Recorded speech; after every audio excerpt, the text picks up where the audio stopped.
Imagine, just for a second, the heavy silence of this Victorian study back in the autumn of 1859. Right, Charles Darwin's study. Exactly. Charles Darwin is sitting there at his desk. He's just published On the Origin of Species, which is, this masterpiece of deductive An reasoning. absolute biological bombshell. Yeah, a bombshell that is fundamentally going to alter human history. Yeah. But Darwin isn't celebrating. No, he's actually incredibly anxious. Right. He is completely consumed by this glaring, terrifying gap in his own work. Like, he knows his theory is logically sound, but he also knows he's missing the ultimate physical proof. The intermediate fossils. Yes, the physical bridges between distinct groups of animals. And he actually goes to his grave agonizing over this missing evidence. Welcome to Deep Dive by Biotechnology Guy. Today, you and I are going to finally resolve that 164-year-old anxiety. We really are. We're cracking open a biological locked room mystery today. We are. We are embarking on a journey to solve an evolutionary mystery that was so profound it haunted the greatest minds in biology for over a century. Because for generations, we knew these puzzle pieces had to exist somewhere in the dirt. But the evidence was either stubbornly hidden or just completely tragically misunderstood. And the mission for our deep dive today is to take you, the listener, right into the laboratory where that mystery was finally dismantled. We have a really phenomenal stack of sources guiding us today, too. Oh, absolutely. The foundation of this is a landmark paper published in the journal Nature on May 14, 2025. Okay. It was authored by this incredible joint Chinese-American scientific team. And to round out the picture, we're also pulling from detailed press releases from the Field Museum in Chicago, right? Right, the Field Museum, plus the Chinese Academy of Sciences Institute of Vertebrate Paleontology and Paleoanthropology. Which is a mouthful. We usually just call them the IVP. IVPP, got it. Yeah. And we also looked at various science news outlets like Eureka Alert and Smithsonian Magazine. The sheer breadth of those sources really reflects the magnitude of this discovery. Like, when an institution like the Field Museum and the IVPP collaborate, it signals a massive paradigm shift. It's a big deal. But before we get into the weeds, I want to make a firm promise to you. If you hear terms today like vertebrate paleontology or aerodynamic morphology, and you feel your eyes just start to glaze over. Which is totally fair, by the way. Right, it's heavy stuff. But stay with us. We are going to break down all the heavy scientific terminology today. We're going to translate the jargon of aerodynamics and evolutionary biology into concepts that actually make sense. You definitely do not need a PhD to follow along with this deep dive. Exactly. Because the star of our show today is the Chicago Archaeopteryx. Such a fascinating little creature. It is. We are looking at a 150-million-year-old fossil, roughly the size of a modern pigeon. And this specific, perfectly preserved little guy has finally, definitively answered whether the earliest known bird-like animal could actually fly. Which is a question we've been asking for over a century and a half. Okay, let's unpack this. Huh. Because to truly appreciate how monumental this fossil in Chicago is, we can't start in the modern laboratory. We really have to rewind the clock. Back to the 19th century. Right. We need to go back to that Victorian study to understand the incredibly high stakes of this discovery and why it caused such a massive uproar in the first place. Well, the climate in 1859 was extremely volatile. When Darwin laid out the theory of evolution by natural selection, he was proposing a mechanism that was elegant, sure, but it challenged everything. It challenged the entire established order of the world. Exactly. It was logically ironclad. He built this meticulous case that species change over vast stretches of time due to environmental pressures. But Darwin was, his own harshest critic. He knew exactly what the pushback was going to be. He anticipated it perfectly. He knew he was going to get hit hard by both the scientific establishment and the general public. Because a brilliant logical argument is really only half the battle. People are inherently skeptical of invisible processes, right? They want to see the receipts. They demand tangible proof. Right. They want physical proof that one completely different type of animal can gradually turn into another. They demanded physical proof of transitional forms. That was the phrase. Darwin understood that for his theory to actually survive the century, the fossil record had to eventually yield evidence of creatures caught in the middle of these massive evolutionary leaps. Let's actually define that term, transitional form, for the listener. Because popular culture gets this wrong all the time. Oh, constantly. Right. When we talk about a transitional form, we are not talking about some bizarre monster stitched together in a mad scientist's lab. We are talking about a bridge. A literal biological bridge. Yes. Think about the timeline of a classic car. like the Porsche 911. Okay, I like this analogy. Right, so if you look at the original 1964 model and then you look at a 2025 model, they look vastly different. The technology, the dimensions, the aerodynamics, it's all different. But they are clearly related. Exactly. And if you walk through a museum that has every single model year lined up in order, you see the tiny incremental modifications from year to year. So to prove that the 64 evolved into the 25, you just need to point to those in-between models. And biological reality operates on that exact same principle. It's just stretched out over millions of years instead of decades. So Darwin's critics basically wanted to see the biological equivalence of those in-between car models. Right. They wanted a half fish, half amphibian. Or, the holy grail for our story today, a creature caught in the exact act of transitioning from a ground-dwelling reptile into a sky-bound bird. But the problem for Darwin was that he was looking at a tragically incomplete fossil record in 1859. He just didn't have those in-between models to show people. He was so frustrated by it. He was. He actually wrote in his book that the lack of transitional fossils was the most obvious and serious objection that could be urged against his theory. He basically said the fossil record was like a book with most of its pages torn out. And he essentially bet the entire validity of his life's work on the hope that future generations would find those missing pages. Which is a massive gamble. Huge gamble. But he actually didn't have to wait very long for the Earth to offer up a clue. 2 years, right? Yeah, a mere 2 years later. In 1861, workers in a limestone quarry in southern Germany cracked open a slab of rock and found something impossible. And it started with just one piece. Right. First, it was just a single isolated feather. But the detail was so perfect you could literally see the individual barbs on it. And then shortly after that, they uncovered a partial skeleton. And what a skeleton it was. I mean, it was a biological contradiction. It possessed feathers that were virtually indistinguishable from the birds you see outside your window right now. A particularly modern-looking feather. Yeah, but then when you looked at its jaw, it was lined with the sharp conical teeth of a lizard. And it had wings, but those wings ended in heavy, grasping claws. Right, and it had the wishbone of a bird, but it dragged this long, bony reptilian tail behind it. They named it Archaeopteryx, which translates from Greek as ancient wing. Ancient wing, I love that. And it was dated to roughly 150 million years ago, deep into the Jurassic period. It was, feature for feature, the exact reptilian-avian hybrid that evolutionary theory predicted should exist. Now, you would think that discovery would be the ultimate mic drop. Like Darwin predicts a bridge, and 2 years later, a quarry worker trips over the most literal bridge imaginable. You'd think the debate would be over. Right. I would assume the scientific community would just pack up the debate, declare evolution a settled fact, and move on. But looking at the historical reaction and the sources, they did the exact opposite. They really did. Darwin's opponents just dismissed it as a mere curiosity. They moved the goalposts. Why is it so incredibly difficult to satisfy a skeptic of evolution, even when you hand them the exact evidence they requested? Well, the reaction to Archaeopteryx is a fascinating study in human psychology. When you present a committed skeptic with a transitional fossil, they rarely concede the point. Instead, they look at the timeline and say, well, now you have 2 gaps. Oh my gosh. That is so frustrating. It is. They say, okay, you have a gap between the older reptile and the Archaeopteryx, and you have a new gap between the Archaeopteryx and the modern bird. So every time paleontology fills a gap, it technically creates 2 smaller gaps on either side of it.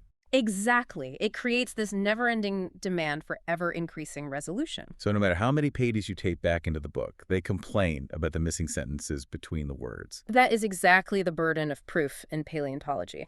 But, the skepticism wasn't entirely rooted in stubbornness. There was a real scientific issue. Right. There was a legitimate scientific frustration. Because for 164 years, the Archaeopteryx fossils we managed to find simply were not complete enough to answer the most critical, fundamental question about a creature with feathers. Which is, could it actually fly? Exactly. I am still trying to wrap my head around that. You find a 150-million-year-old creature with massive feathered wings, and we spent a century and a half not knowing if it used them for their primary purpose. It sounds absurd, but it's true. To understand why that specific question was so impossible to answer, and honestly, to understand how a delicate feather survives 150 million years of geological violence in the first place, we really have to look at the rock itself. Yes. We have to travel back to the late Jurassic period. The environment is absolutely the unsung hero of this story. Right, because flesh and feathers don't just naturally turn to stone. No, the preservation of Archaeopteryx requires a literal geological miracle. All these fossils originate from the Solnhofen limestone formations in southern Germany, specifically down in Bavaria. But if you went there 150 million years ago, it wouldn't look like modern Europe. Not at all. You wouldn't see rolling hills and forests. You would find yourself standing on the edge of a vast, shallow, tropical lagoon system. It was bordering this ancient ocean called the Tethys Sea. Okay, so picture the most pristine, tranquil tropical water you can imagine.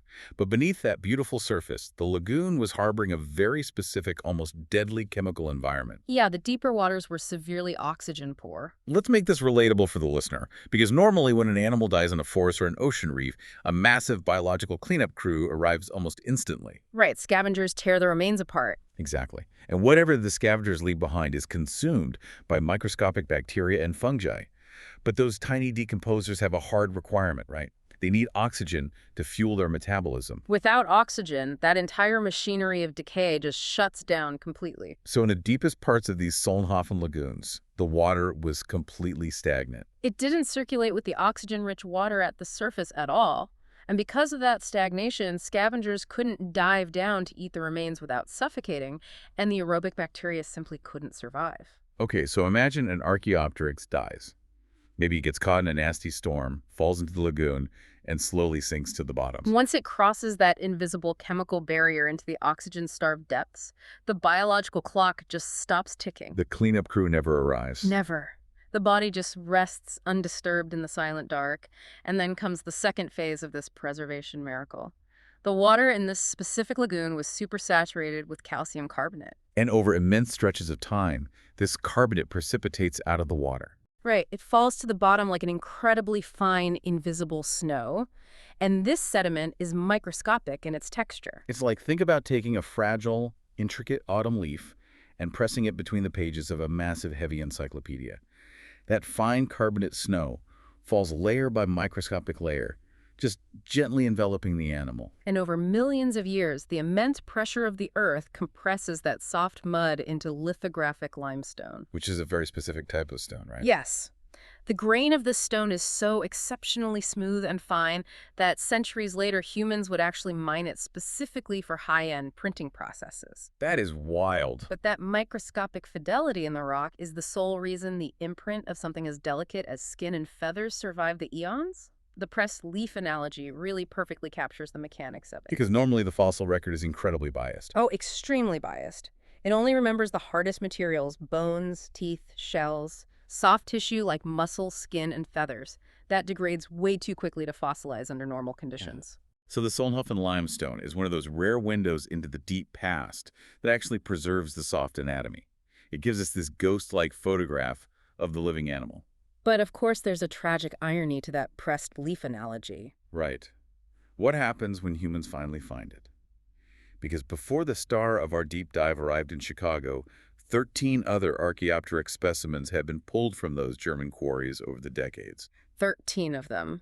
Some were mostly complete, some were just fragments. But all of them had been crushed completely flat by the sheer weight of millions of years of rock pressing down on them. That extreme compression created an absolute nightmare for the paleontologists tasked with studying them in the 19th and 20th centuries. Because the fossil preparators back then were working with, basically dental picks? Yeah, rudimentary tools, tiny chisels, sewing needles, but more importantly, they were working completely blind. Right, they were trying to expose the bone, but they had absolutely no idea what was hovering in the rock, just millimeters above the bone. Because they couldn't see the soft tissue encased in the surrounding limestone, they frequently scraped it away by accident. Just dusted it right off. In their eagerness to reveal the skeleton, they inadvertently destroyed the delicate feather impressions and skin traces that were totally vital to understanding the animal's biology. They erased the very evidence that could have proven whether or not the wings were capable of generating lift. They dusted away the answers before they even knew they were looking for them. Which brings us out of the Victorian era and into the modern day.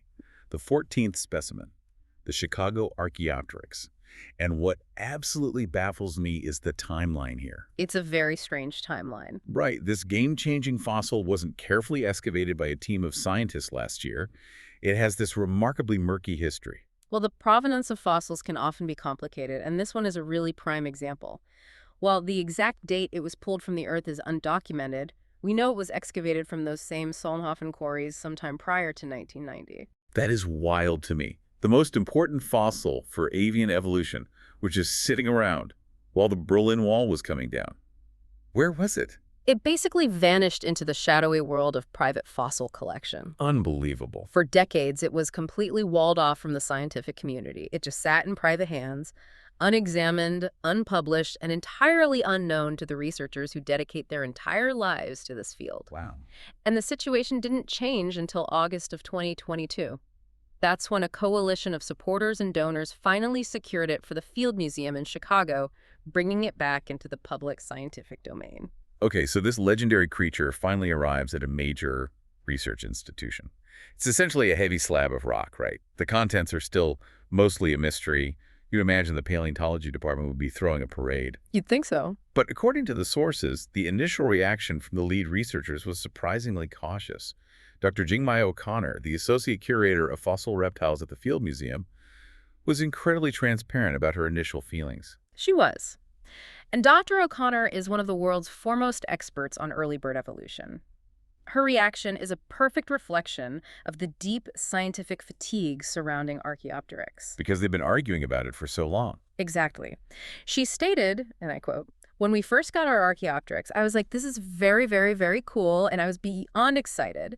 But at the same time, Archaeopteryx has been known for over 160 years, so I wasn't sure what new things we would be able to learn." I completely understand her perspective. It's the equivalent of a Shakespeare scholar being handed a newly discovered copy of Hamlet. You appreciate the historical value, but you assume every single word has already been debated to death for a century. You don't expect to find a surprise ending. Right. But then they decided to take a look inside the rock before actually taking a chisel to it. They ran the slab through a medical scanner, and that X-ray fundamentally changed the mood in the room. Completely changed it. The X-ray revealed that they weren't just looking at another flattened pancake of bones. The skeleton inside the slab was almost 100% complete. Which is rare enough on its own. Exactly. But the true shock was its dimensionality. Unlike the previous 13 specimens, this Archaeopteryx wasn't completely crushed. Many of the bones, particularly the fragile skull, were preserved in near three-dimensional shape. The rock hadn't flattened it. It had cradled it. Exactly. It was a 3D fossil. Here's where it gets really interesting, though.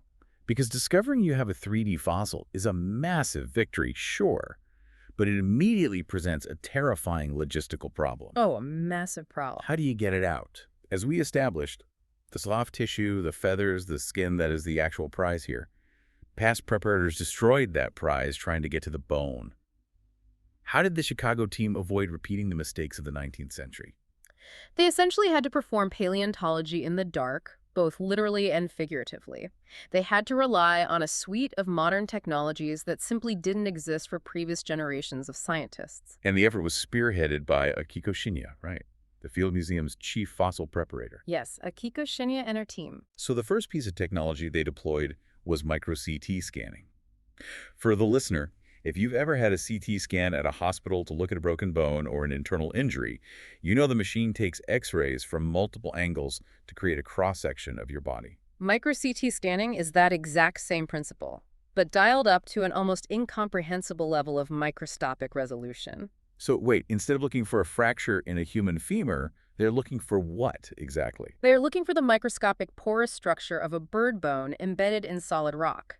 The scanner fires thousands upon thousands of X-rays through the limestone slab from every conceivable angle. And it measures exactly how much of the X-ray energy is absorbed by the dense fossilized bone versus the slightly less dense limestone, right? Yes. Then a computer crunches all that absorption data and stitches those thousands of images together. It builds a complete 3D volumetric map of the inside of the rock. It's like having the architectural blueprint of a house handed to you before you start swinging a sledgehammer to knock down a wall. You know precisely where the delicate electrical wiring is, you know where the plumbing runs, and you know where the load-bearing beams are hidden. That blueprint is what changes the game for the preparator, because traditional fossil preparation is often compared to carving a delicate sculpture out of a block of marble while blindfolded, where the marble and the sculpture are the exact same color. That sounds literally impossible. It practically is. But the micro-CT scan removes the blindfold. Akiko Shinya and her team had a precise 3D map showing them the location, angle, and depth of every tiny fragile bone before a tool ever touched the surface of the stone. But the CT scanner has a blind spot, doesn't it? Hmm. Because it relies on density to create the image. Right. It can see the dense calcium of the bone, but it cannot see the soft tissue. It can't see the feathers or the skin because they aren't dense enough to stop the X-rays. So to save the soft tissue, they had to rely on a second piece of technology that sounds straight out of a forensics crime show. They used ultraviolet light. The application of UV light in paleontology exploits a really beautiful quirk of chemistry. Under normal, visible light, the fossilized soft tissue and the surrounding limestone matrix often look completely identical. They are the same dull gray or tan color. But under an ultraviolet lamp, they behave radically differently. Walk us through the chemistry of that. Why does a feather that has been dead for 150 million years suddenly glow under a black light? It has to do with the preservation of organic compounds.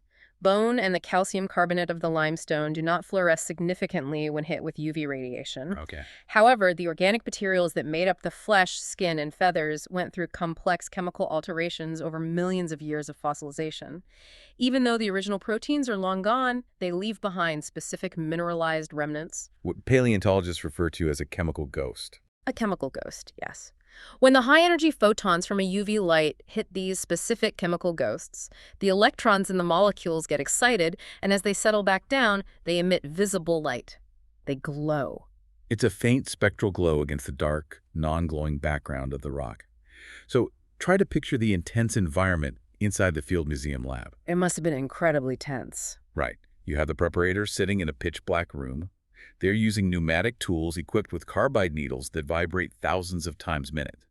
Tools designed to operate on a scale measured in fractions of a millimeter. They consult their 3D CT blueprint. They carefully, painstakingly flake off a microscopic speck of rock. Then they turn on the UV light. They check. Does the newly exposed surface glow? If the answer is no, they remove another microscopic speck. They turn on the UV light again. Does it glow? The moment they see that faint fluorescence, they stop immediately. The ultraviolet light functions as a biological stoplight. It tells the preparator exactly where the invisible boundary of the soft tissue begins. And this process requires a level of concentration and patience that is difficult to overstate. The sources indicate that Akiko Shinya and her team spent approximately 1,300 hours performing this meticulous, nerve-wracking work just to prepare the fossil for its initial display and scientific study. 1,300 hours. If you treat that as a standard 40-hour work week, that is over 7.5 months of full-time work, sitting in a dark room, moving millimeter by millimeter, it is a staggering labor of love and scientific dedication. And their dedication paid off brilliantly.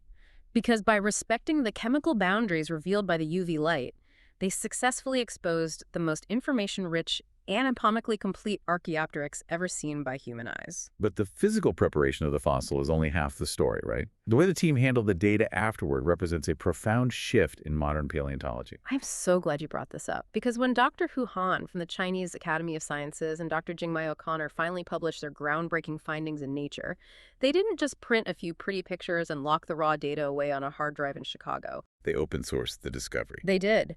This is the first Archaeopteryx specimen where the complete high-resolution CT data and the segmented digital 3D models have been made publicly available. They uploaded the entire data set to a public repository called Morphosource. Think about the implications of that for a moment. Historically, if you wanted to study a world-class fossil, you had to secure funding, book a flight to London, Berlin, or Chicago, hope the curator granted you access, and then physically measure the rock with calipers. It was highly exclusive. Highly. Now, a high school biology class in rural India or an independent researcher in Brazil who doesn't have a massive travel budget can download the exact same 3D data of the most important transitional fossil in the world. They can rotate it, slice it digitally, and study the internal bone structure on their own laptops. The Chicago team completely democratized the most vital evidence of avian evolution. It is a phenomenal step forward for collaborative science. But we really need to look at what that publicly available data actually revealed, because those 1,300 hours in the dark, meticulously preserving the chemical ghosts under UV light, finally gave us an uncorrupted look at the wings. This is the moment we've been building toward. The 164-year-old question. Could this pigeon-sized creature actually achieve powered flight, Or was it just leaping out of Jurassic trees and falling with style? Gliding, right. The entire answer hinges on the presence of a very specific, highly specialized set of feathers. Yes.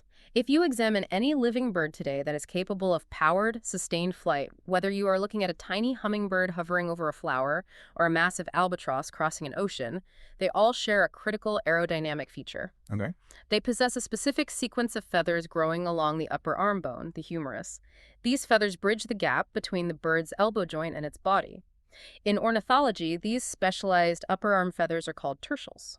Tertials. Let's break down the physics of why these tertial feathers are the absolute deal breaker for flight.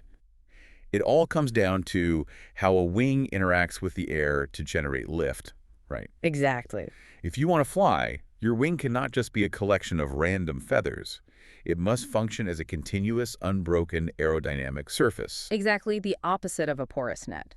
When a bird executes a downward flap, it relies on the air flowing smoothly over and under the entire surface of the wing, from the body all the way out to the wingtip. Right, and this smooth, continuous flow creates a difference in air pressure between the top and bottom of the wing. And that pressure differential is the fundamental force that pushes the bird upward against gravity.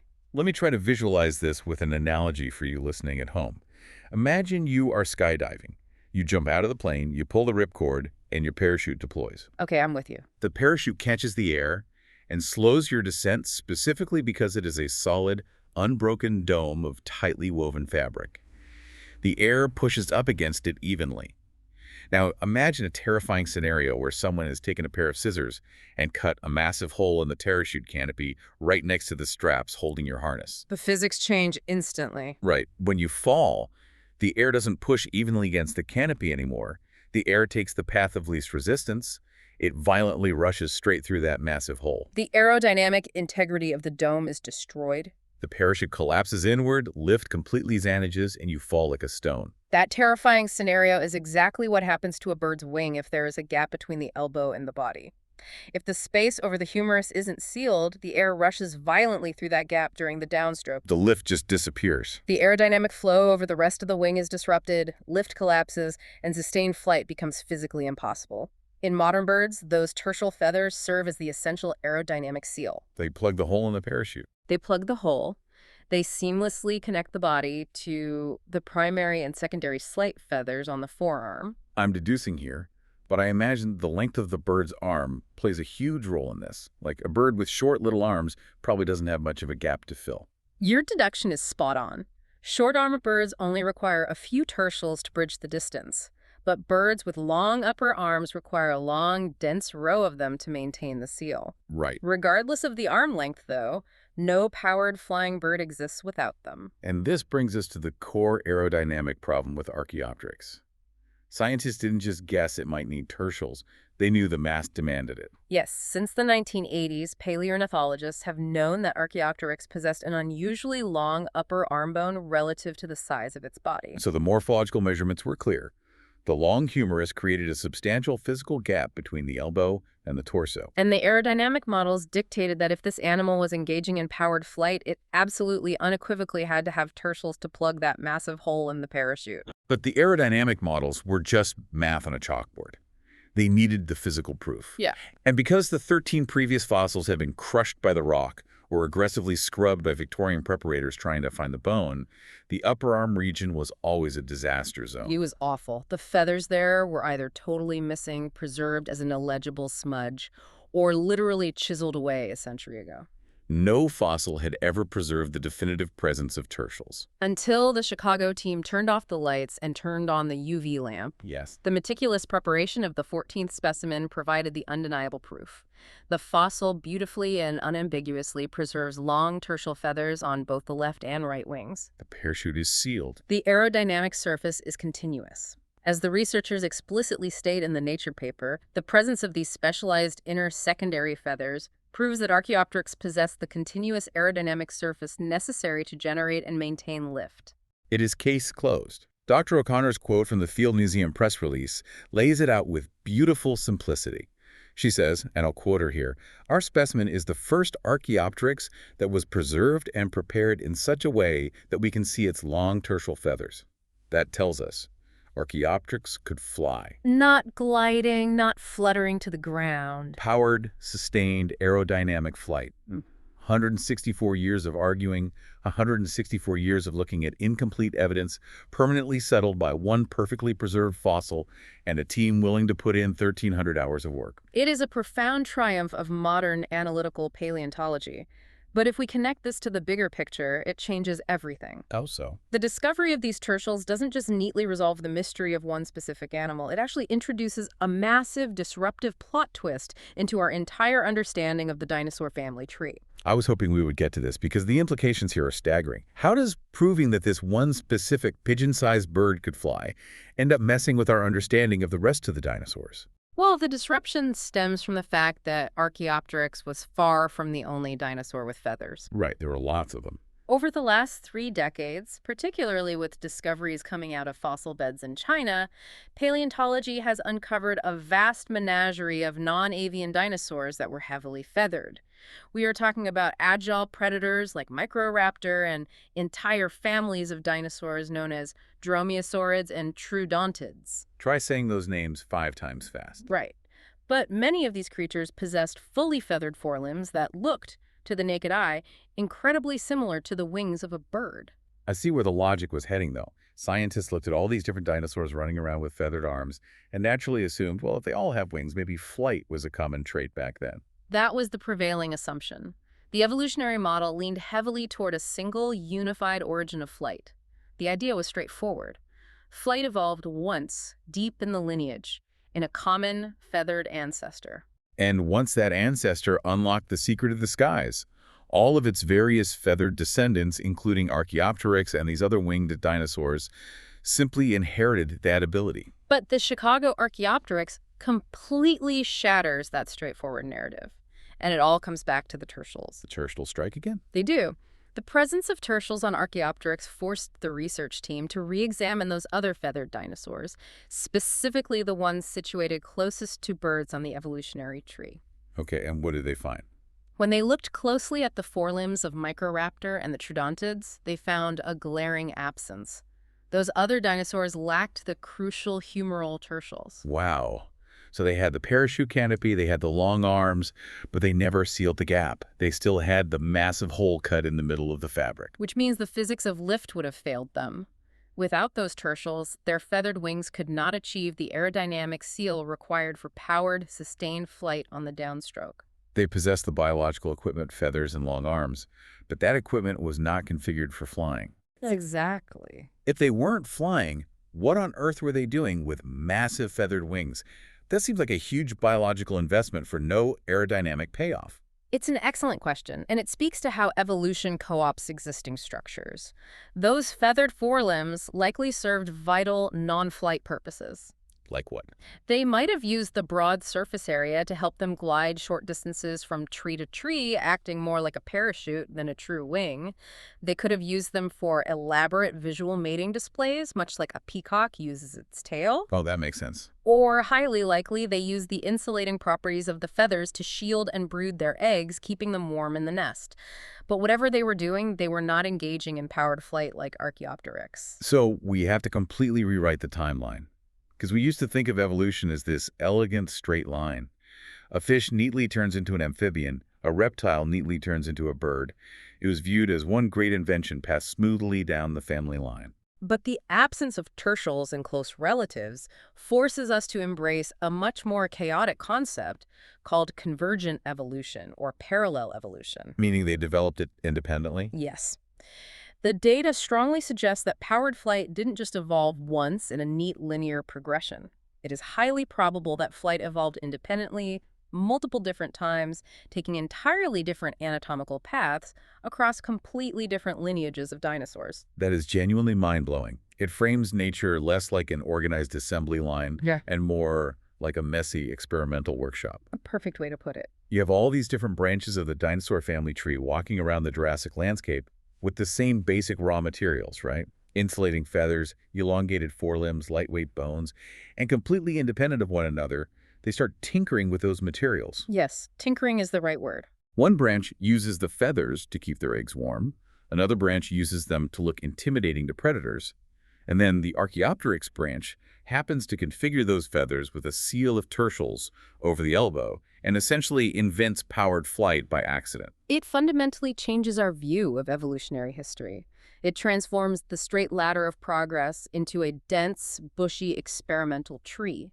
Nature found multiple different solutions using the same starting ingredients. Dr. O'Connor referred to this implication as super exciting in the press releases, and that is almost an understatement. It profoundly revises our understanding of how complex transformative traits emerge in the animal kingdom. Okay, so the wings have given us definitive proof of flight and completely rewritten our understanding of convergent evolution. But the wings are only half the story preserved in this limestone. Let's move from the aerodynamics of the forelimbs to the mechanics of the head. The skull is incredible. Because while the wings prove it could fly, the skull of this animal is literally caught frozen in the exact middle of an evolutionary transformation. Paleontologists will argue that the skull is just as vital to the story as the wings, and once again, we have the 3D preservation of the Chicago specimen to thank for this insight. Right, because the old ones were crushed. Exactly. Every previous Archaeopteryx skull found in Solnhofen had been crushed violently flat, distorting the delicate architecture of the facial bones beyond recognition. But the micro-CT scans allowed the team to digitally isolate and view the palate, the complex roof of the mouth, from angles that no human had ever seen before. And what they observed in that digital model relates to a piece of anatomical jargon called cranial kinesis. Let's translate this concept because while the term sounds intimidating, anyone who has ever watched a bird eat at a backyard feeder has witnessed the mechanics of it. It's very common in modern birds. Right. Cranial kinesis simply refers to the ability of an animal's upper beak to flex and move independently from the rest of its skull and brain case. To understand the evolutionary significance of a moving upper beak, we really have to look at the extremes, the before and the after in the fossil record. Okay, paint that picture for us. The before is represented by the non-avian theropod dinosaurs. Think of the heavy hitters like Tyrannosaurus rex or Velociraptor. Their skulls are highly rigid structures. The bones of the palate, the face, and the brain case are heavily fused and locked together. And there is a clear evolutionary logic to that rigidity. If your entire survival strategy involves biting into struggling prey as hard as mathematically possible and violently ripping chunks of meat off a carcass, you need a solid skull. Absolutely. If your upper jaw was attached by a flexible hinge, the sheer force of the bite would shatter your face. So a rigid skull is great for raw power, but it is terrible for delicate, precise manipulation. Now, the contrast with the after is striking. Look at modern birds.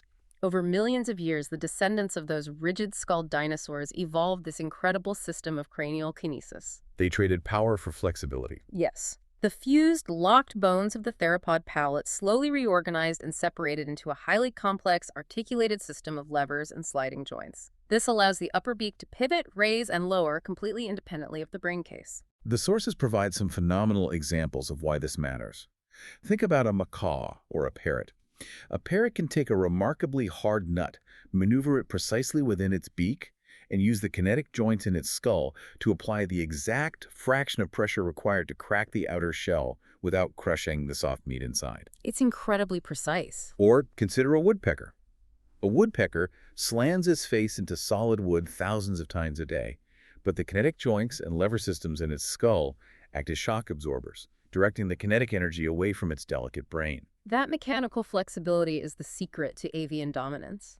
The ability to specialize the beak from a crude biting instrument into a high-precision tool for wildly different food sources is a primary reason why birds survived and exploded into the more than 11,000 distinct species we observe today. Cranial kinesis allowed them to adapt to thousands of ecological niches that a dinosaur with a fused, rigid skull could never access. Exactly. So we have the heavily fused dinosaur skull on one end of the timeline and the highly kinetic, flexible bird skull on the other. Where exactly does the Chicago Archaeopteryx fall on that spectrum? What's fascinating here is that this fossil literally freezes the evolutionary process mid-step. The CT scan reveals a skull suspended exactly halfway between the two extremes. That's incredible. The bones of the Archaeopteryx palate are literally at the midpoint of their evolutionary transformation. They are no longer heavily fused and locked together like a theropod dinosaur, indicating the beginnings of flexibility. However, they have not yet completely separated and arranged themselves into the elegant, highly mobile lever system seen in a modern bird. It's a mid-assembly snapshot. It reminds me of walking onto the floor of a car manufacturing plant and seeing a vehicle halfway down the assembly line. The parts are out of the bin, they are being bolted into a new configuration, but the car isn't ready to drive off the lot yet. That's a great way to picture it. The bones of the pallet are loosening up, they are reorganizing, but the process of evolving full cranial kinesis is incomplete. It is the purest definition of a transitional state, captured in stunning 3D detail. And this specific detail transcends mere anatomical trivia. It connects directly to the broader narrative of avian survival.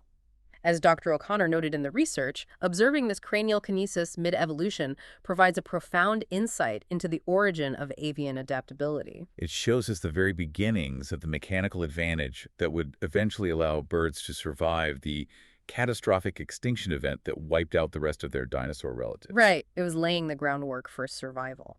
Okay, so we have an animal with wings proven to fly and a skull caught halfway toward becoming a precision tool.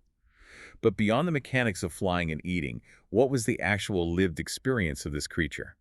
How did an Archaeopteryx spend a typical Tuesday in the Jurassic period? I love thinking about that. The incredible soft tissue preservation actually provides us with a literal behavioral diary, and it starts by looking at its feet.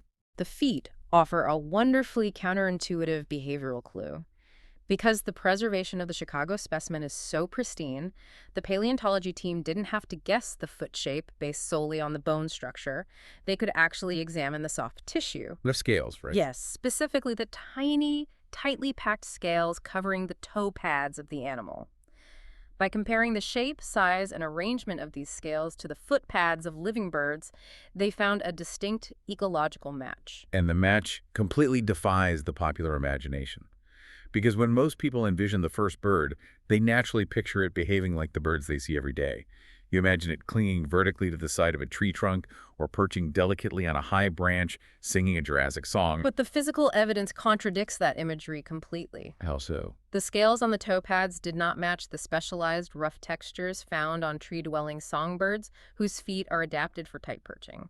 Furthermore, they bore no resemblance to the heavily armored, grasping toe structures of raptors like hawks or eagles. So what do they match? The scale patterns on the Chicago Archaeopteryx most closely aligned with the toe pads of modern ground-foraging birds. We're talking about birds like chickens, quail, or pheasants. Ground birds. Right, species that spend the vast majority of their day walking around in the dirt, scratching for food. I love the deep irony of that finding. The animal that has been celebrated in textbooks for 164 years as the ultimate symbol of life conquering the skies actually spent a significant portion of its life walking around in the mud like a chicken. It's a vital reminder of how we frequently oversimplify the narrative of evolution. We tend to assume that the moment wings appeared, the animal abandoned its terrestrial roots entirely and spent its life in the air. But the soft tissue evidence definitively proves that Archaeopteryx was deeply tied to the ground. It was highly adapted to walking and foraging on the forest floor or along the edges of the Solnhofen Lagoon. And scientists don't have to infer this from complex biomechanical models. They can literally see the walking calluses on the bottom of its feet. So it has feet engineered for walking on the ground and wings engineered for flying in the air. But then the team looked at the hands, and the ecological story became even more complex. The structure of the hands perfectly illustrates a creature navigating two entirely different worlds. Tell us about the fingers. The right forelimb, the wing, preserves incredible traces of skin and scales. And these soft tissue traces reveal something astonishing about the minor digit, which is the outermost finger on the hand. The skin clearly shows that this outer finger was completely free, fleshy, and highly mobile at its tip. I am trying to visualize a bird wing with fingers. Why is discovering a free, mobile finger such a major revelation? Don't the wings of modern birds technically contain finger bones? They do, but they are radically modified.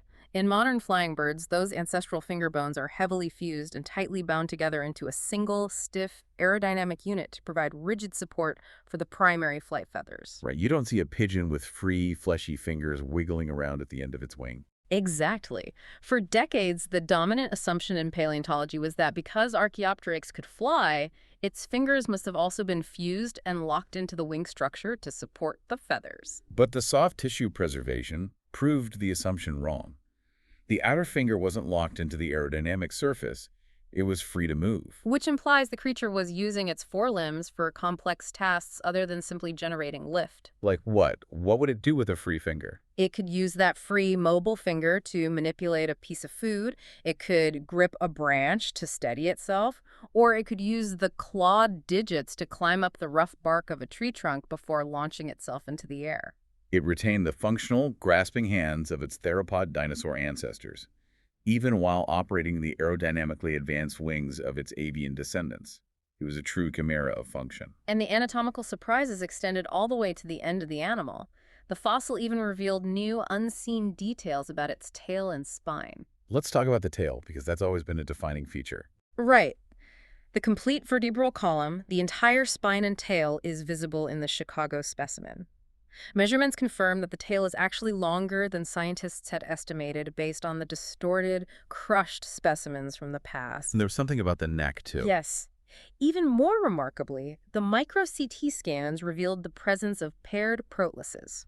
These are very small, specialized bones located right at the top of the vertebral column, at the delicate junction where the spine articulates with the skull. And we had never seen those before. Their presence had never been clearly documented or confirmed in any previous Archaeopteryx fossil. Wow. So when you zoom out and synthesize all these disparate pieces of evidence the wings capable of sustained flight, the skull caught mid-evolution toward flexibility, the toe pads adapted for walking on the ground, the free outer finger used for climbing, and the long reptilian tail, you arrive at a profound realization.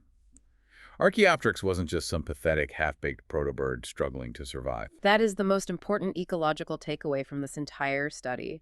Archaeopteryx was not a creature sitting around in the Jurassic period, waiting for evolution to finish turning it into a modern bird. It was a highly successful, fully functional, and beautifully adapted animal in its own right. Yes, it occupied a completely unique, highly specialized ecological niche, perfectly suspended between the terrestrial world of the dinosaurs and the aerial world of the birds. It was fully adapted to its immediate environment, even as its internal anatomy was providing the raw biological materials for the future of avian evolution. Which brings our deep dive full circle, back to that Victorian study in 1859, and back to the anxieties of Charles Darwin. Darwin lived until 1882, which means he lived long enough to know about the 1861 discovery of Archaeopteryx in the German quarry.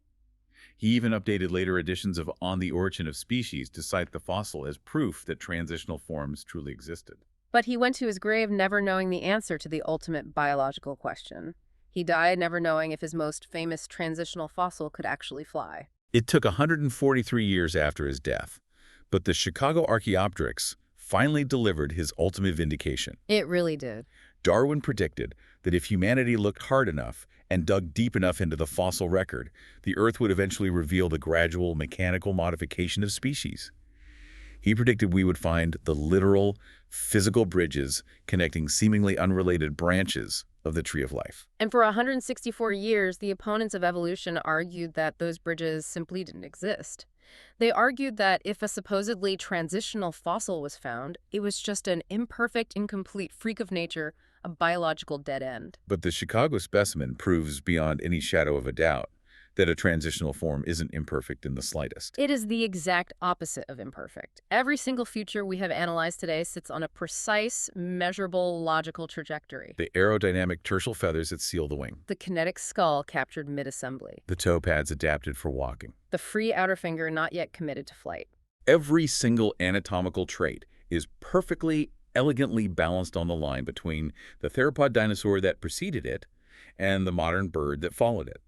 The Chicago Archaeopteryx is exactly what evolution looks like when you finally find a rock good enough to preserve the truth. It's beautifully stated. So what does this all mean for you? Why should you, going about your day in the 21st century, care deeply about the anatomy of a pigeon-sized bird dinosaur that died 150 million years ago? That's a fair question. It matters because the story of Archaeopteryx is a masterclass in the philosophy of science and a humbling reminder of the vastness of what we have yet to discover. It teaches us a vital lesson. When skeptics point to gaps in the fossil record or argue about missing links in evolutionary theory, they're rarely pointing at actual flaws in reality. They are merely pointing at the temporary limits of human knowledge in that specific moment in time. Exactly. Those gaps are not empty voids. They are answers waiting to be found. They are just waiting for the right tropical lagoon to preserve a feather in oxygen-poor mud, the right micro-CT scanner to peer through the stone, Oh, and the immense patience of a scientist willing to sit in a dark room for 1,300 hours with an ultraviolet light. the resolution of this 164-year-old mystery is a triumph of scientific persistence, and it leaves us with an incredibly profound, almost unsettling concept to consider. What's that? Well, the discovery of convergent evolution in these fossils means that complex, seemingly miraculous traits like the ability to achieve powered flight didn't just happen once in a stroke of genetic luck. Right. Evolution is remarkably resourceful. It likely invented flight multiple times independently in entirely different lineages of dinosaurs using the same basic biological building blocks. It's nature repeating its best ideas over and over again. And this realization raises a vital question, one that extends far beyond the realm of ancient birds. If evolutionary biology is this resourceful and this repetitive, what other seemingly unique, complex abilities in the modern animal kingdom might have a hidden parallel history? Oh, wow. I see where you're going with this. Think about the biological sonar of echolocation, used by both bats in the sky and whales in the ocean. Think about the production of venom, evolved independently in snakes, spiders, and even the duck-billed platypus. Or take it a step further. Think about the emergence of consciousness itself. If powered flight evolved multiple times, entirely separate from one another, could these other massive biological milestones be hiding multiple, entirely separate origin stories deep within the fossil record? It's highly possible. Are there evolutionary dead ends, parallel successes, and alternate versions of the most complex biological miracles just waiting in a dusty museum drawer somewhere, waiting for the right UV light to finally reveal them? That is the kind of question that forces you to look at every bird in the sky, every bat in the night, and every fossil in the ground in a completely different way. Thank you for joining us on this incredible journey through deep time and cutting-edge technology. Until next time, keep digging, keep questioning, and keep diving deep.